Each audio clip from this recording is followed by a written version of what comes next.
you explain the BJP strategy as you see it in Telangana? This statement from the Prime Minister revealing what purportedly happened during a private conversation. Rahul, if you'll indulge me just for 45 seconds, I'll explain the situation in Telangana. Rahul, in 2018, the BJP was at a mere 7%, one assembly seat we had won. But after that, because of the policies of Prime Minister Modi and the kind of opposition we put to these Nizami parties, all of these parties have the same mindset. Family first, corruption first, Bhrashtachar first, Tushtikaran first. These are the combination of parties, whether it's OVC, family first, Tushtikaran first, whether it's Congress, family first, corruption first, whether it's BRS, corruption first, family first.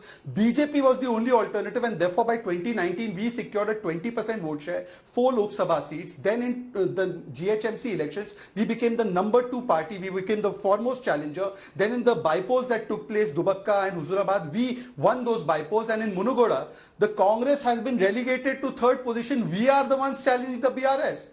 We are the ones who fight on the streets, whether it's Bandiji or now G. Kishan Reddy, against the corruption of the first family of BRS. We are the ones who call out their appeasement politics. We are saying we will do away with Muslim reservation. The Congress is not taking position on this, and in fact the Congress, BRS and OAC are so much in link that they do not even say congratulations on the day of Hyderabad Liberation Day. All 3 of them, none of them wished on Hyderabad Liberation Day. All 3 of them want Muslim reservation, which is against the principles of Ambedkar ji. Okay. All 3 of them have had anti-Andhra, anti-Telangana policies, and therefore we are the ones fighting these people, and therefore there is a growth of the BJP, which you will see in this election. What we had started with 7% vote, you will be very surprised. There will be Bhagya, changing of Bhagya Nagari in Hyderabad. Sujata Paul, the data from Telangana suggests the Congress's fortunes relative to the last election have seen an upswing, but there still is a gap between the Congress and the BRS,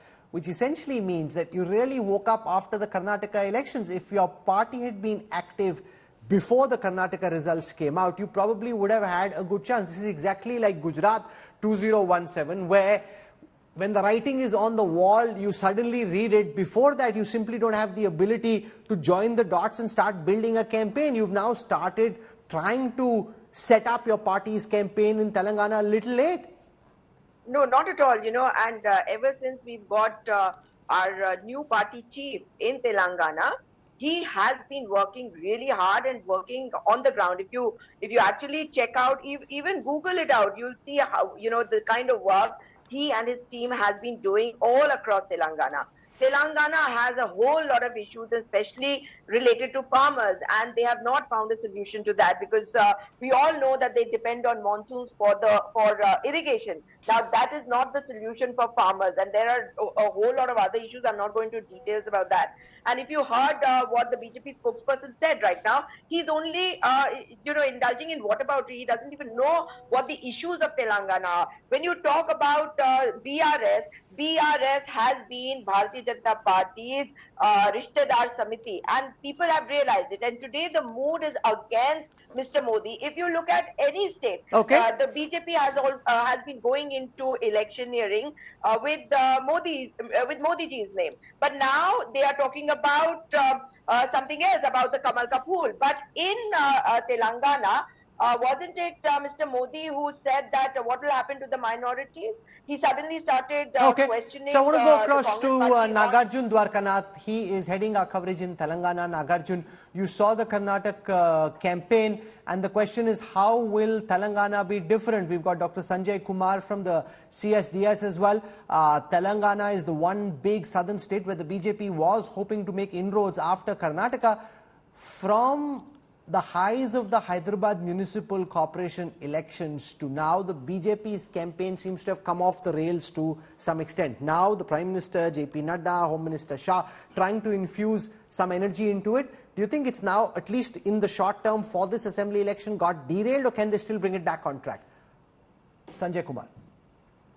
Rahul, my own sense is that if I look at how elections are unfolding in Telangana, my own reading is that we know the winner in this election, and winner is going to be the BRS.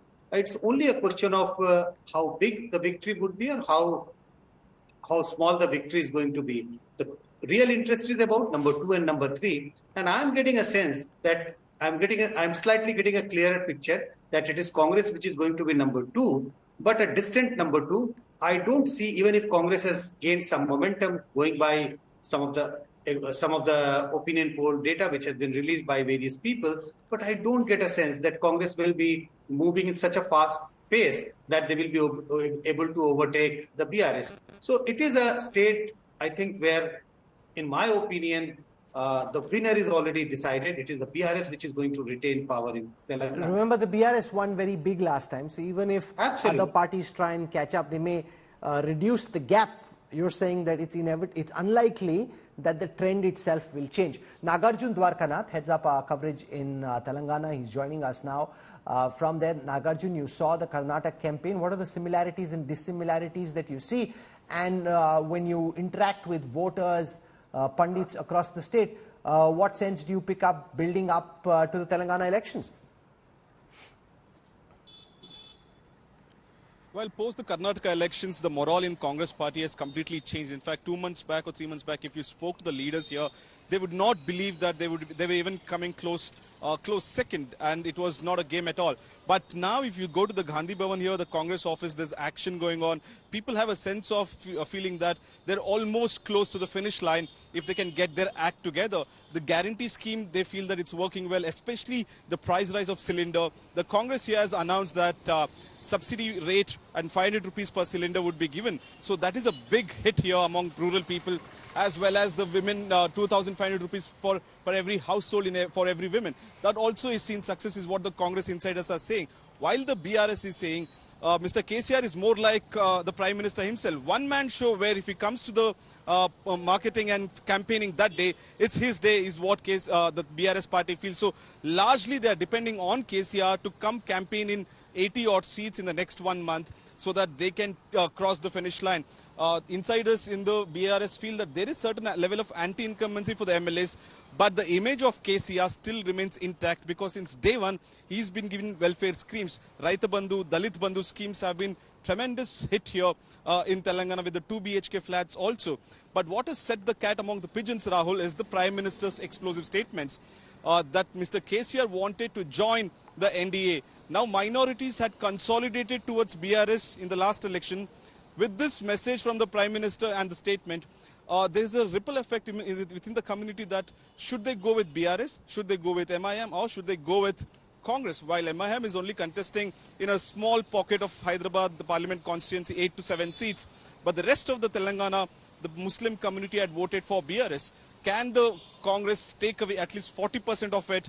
If that is the situation, Congress really is in game, is what the Congress insiders feel so. Okay, the Congress insiders think they're in the game, but it's a game which is skewed currently in favor of the BRS because they have an advantage at the starting point. Will they be able to catch up? And the BJP sending a strong message through the Prime Minister that they're wanting to break this notion of the BRS and the BJP being in some kind of a shadow alliance.